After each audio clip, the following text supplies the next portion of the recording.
SSC 2026 তোমাদের জন্য একটা সাজেশন নিয়ে আসছি। সাজেশন হলো সাধারণ গণিত।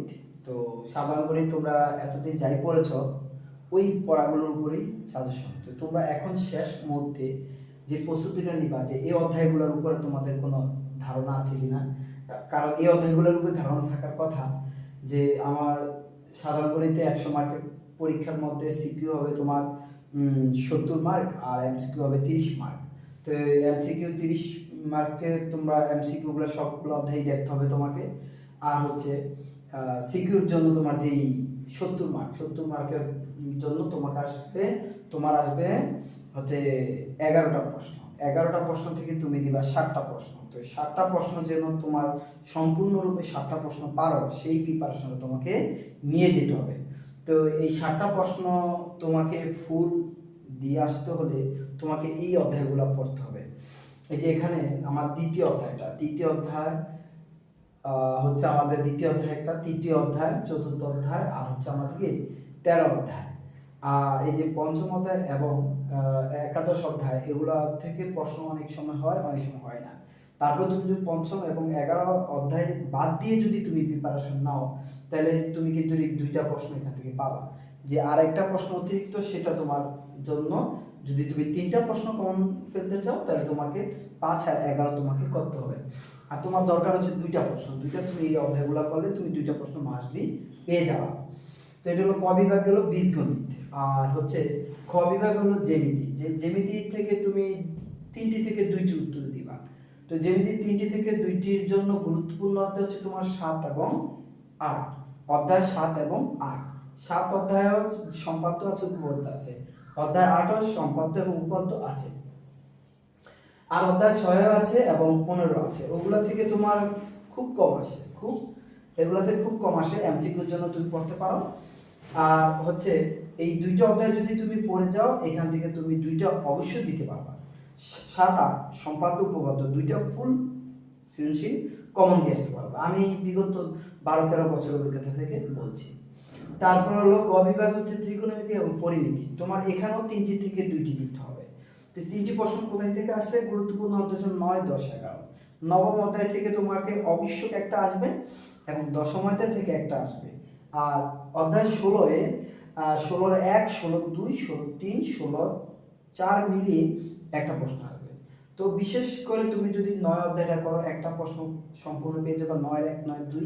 এবং দশম অধ্যায়টা সহজ আছে, আমাদের দশম অধ্যায় করলে তুমি একটা অঙ্ক অবশ্যই পাবা। তো তুমি এখান থেকে 2টা প্রশ্ন উত্তর করার জন্য তোমাকে এই 2টা অধ্যায় ভালো করে করলে, তুমি একটা না করলেও চলবে। 2টা অধ্যায় যদি ভালো করে করো তো তুমি এখান থেকে 2টা উত্তর দিতে পারবা। আর হচ্ছে গ বিভাগে আসে পরিসংখ্যান। পরিসংখ্যান থেকে তোমার 2টি প্রশ্ন আসে। তো 2টি থেকে তুমি একটি মাসবি দিতে পারবা। আসলে এই যে সাজেশনটা দেওয়া হলো এটা আসলে A+ পাওয়ার জন্য একটা স্টুডেন্টের জন্য যথেষ্ট। আর তুমি যদি এই অধ্যায়গুলো করো তুমি অবশ্যই এমসিকিউতে 30 থেকে তুমি অবশ্যই 20-25 পাবা।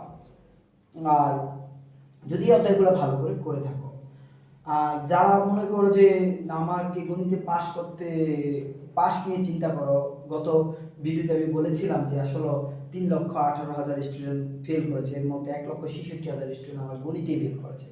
তো তাদের জন্য গুরুত্বপূর্ণ, যদি তারা মানে যারা ফেল যাতে না করো সেই জন্য আমার কথা হচ্ছে 17 অধ্যায়টা করলে তুমি কিন্তু এই 10 মার্ক অবশ্য পেয়ে যাবা। 17 অধ্যায় 10।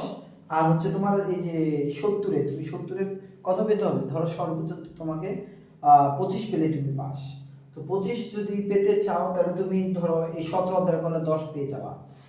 তারপরে তুমি গুরুত্বপূর্ণ অধ্যায় হচ্ছে তুমি ধরো যদি দ্বিতীয় অধ্যায় করো এবং তৃতীয় অধ্যায় করো, তৃতীয় অধ্যায় করো এবং যদি তুমি তৃতীয় অধ্যায়টাই করো আর ধরো বীজগণিত পুরোটাই প্রিপারেশন নিয়ে গেলা, তৃতীয় এবং কি চতুর্থ এবং ত্রয়োদশ অধ্যায়টা যদি তুমি প্রিপারেশন নিয়ে যাও তাহলে এখান থেকে 2টা আর এখান থেকে কত একটা, তাহলে তোমার 30 মার্ক কিন্তু অবশ্যই।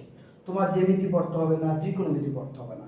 তো তুমি পাস করতে তো বেশি একটা কষ্ট হবে না, ঠিক আছে? তো তুমি এই শুধু গুরুত্বপূর্ণ অধ্যায় ধরো ত্রিকোণমিতি যে আমার পরিসংখ্যানটা আর হচ্ছে তোমার বীজগণিতের রাশিটা তুমি প্রিপারেশন নিয়ে যাবা।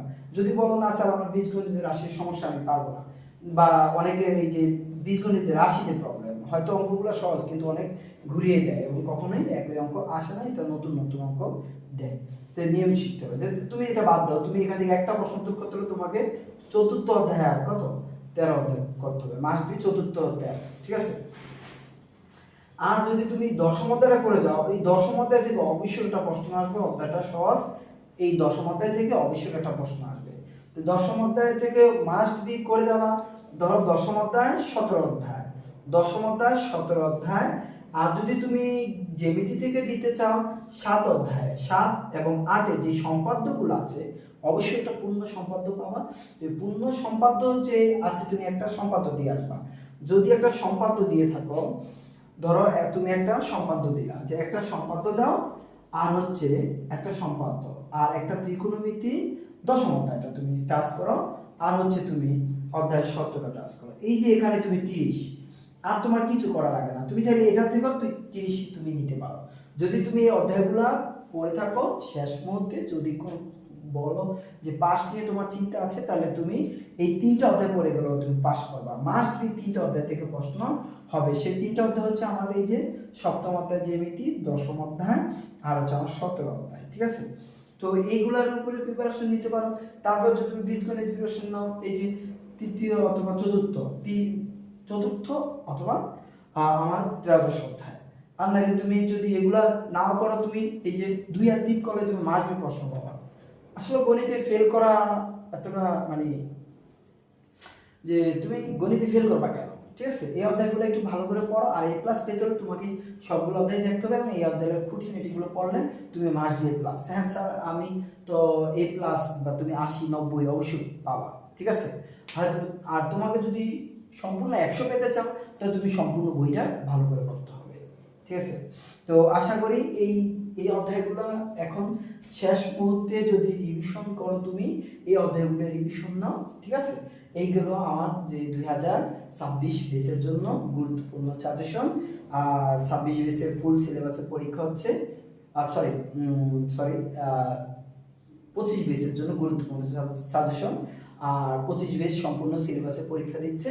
আর হচ্ছে 26 বেস আমাদের সম্পূর্ণ সিলেবাস না, 26 বেসের সিলেবাসটা শর্ট করে দেওয়া হয়েছে। তো এটা হলো 25 সালের জন্য, ঠিক আছে।